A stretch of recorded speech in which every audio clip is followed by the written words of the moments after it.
Assalamualaikum warahmatullahi wabarakatuh. Perkenalkan, nama saya Eva Agustina, NIM 10. Di sini saya akan menjelaskan materi yang keenam, yaitu tentang pemikiran ekonomi Islam Abu Yusuf dan Abu Hanifah. Biografi Abu Hanifah. Di sini saya akan menjelaskan secara singkat biografi Abu Hanifah. Nama asli Abu Hanifah adalah An-Nu'man bin Sabit bin Zuwatah.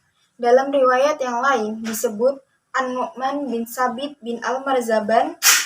Imam Abu Hanifah lahir di Kufah, salah satu kota besar di Irak, pada tahun 80 Hijriah atau 659 Masehi, dan meninggal dunia di Baghdad pada tahun 150 Hijriah atau 767 Masehi.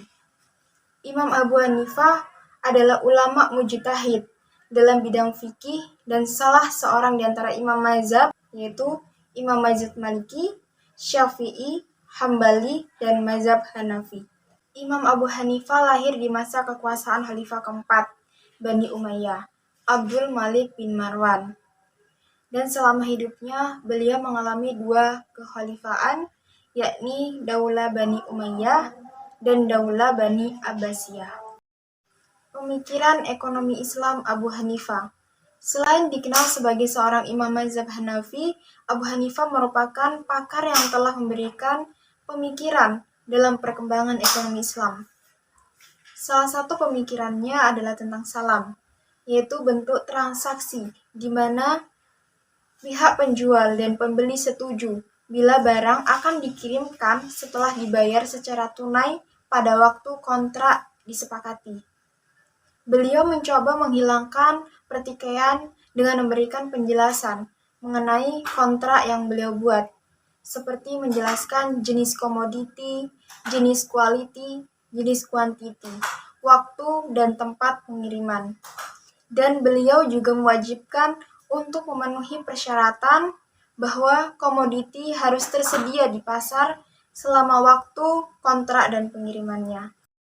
Abu Yusuf sering disebut dengan Imam Abu Yusuf Ya'qub bin Ibrahim bin Habib al-Ansori al-Jalbi al-Kufi al-Baghdadi yang dilahirkan pada tahun 113 Hijriah atau 732 Masehi di Kufah dan wafat pada tahun 182 Hijriah atau 789 Masehi.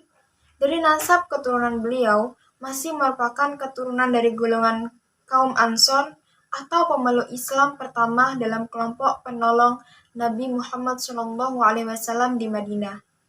Sehingga kata-kata Al-Ansori pada namanya merupakan nisbah, sebutan nasab yang diberikan kepada beliau tersebut. Pemikiran ekonomi Abu Yusuf. Pemikiran Abu Yusuf lebih menekankan tentang perpajakan dan tanggung jawab negara. Pemikirannya tertulis dalam buku Al-Haraj yang ditulis pada masa Khalifah Harun al-Rashid. Dan kitab ini dijadikan rujukan oleh para pakar ekonomi modern dan kemudian diaplikasikan. Pemikiran Abu Yusuf dalam Al-Haraj terbagi menjadi tiga, antara lain yang pertama, segala aktivitas ekonomi, sarana, serta kemudahan yang dirasakan manfaatnya oleh masyarakat adalah tanggung jawab pemerintah. Namun, jika manfaat dari segala sarana dan kemudahan itu hanya dapat dirasakan oleh pihak tertentu, maka orang tersebut dapat dikenakan biaya. Kemudian, demi terciptanya kesejahteraan masyarakat, negara berhak untuk membebankan pajak, fai unsur, jizyah, dan lain-lain sebagai pendapatan negara. Yang kedua, perpajakan.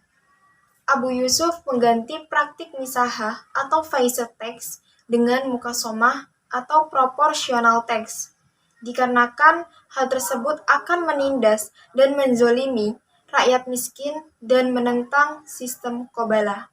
3. Dalam mekanisme harga, beliau melarang pengusaha menentukan harga suatu barang, karena menurut beliau, keadilan hanya terjadi jika harga ditentukan oleh permintaan dan penawaran pasar. Sekian pembahasan materi yang dapat saya sampaikan. Mohon maaf apabila ada kekurangan dan kesalahan. Terima kasih. Wassalamualaikum warahmatullahi wabarakatuh.